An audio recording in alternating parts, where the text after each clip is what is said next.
Hannah Edify welcomes you. Evening routine for school-going kids. Return from school, 4 o'clock to 4:30 p.m. Wash hands and face. Change into comfortable clothes. Eat a healthy snack, fruits, nuts or light tiffin. Relaxation or free time, 4:30 to 5 p.m.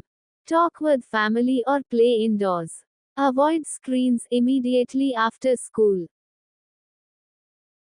Outdoor play or physical activity, 5 o'clock to 6 p.m. Play with friends, cycle, or engage in sports. Helps burn energy and improve focus. Study time or homework, 6 o'clock to 7:30 p.m. Do homework and revise the day's lessons. Use a quiet, distraction-free environment. Take a short 5-minute break after 45 minutes.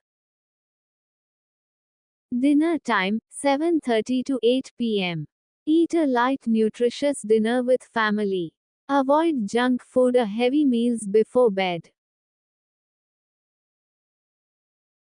Prepare for the next day, 8 o'clock to 8:15 p.m.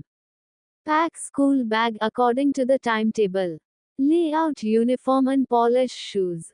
Fill water bottle and check homework. Wind down time, 8:15 to 8:45 p.m. Bath or wash up. Read a storybook or engage in quiet time. Avoid TV or mobile during this time. Sleep time, 8:45 to 9 p.m. Go to bed early to get 9 to 10 hours of sleep. A good night's sleep helps with memory and mood. Thanks for watching. Please like, comment, share and subscribe our channel.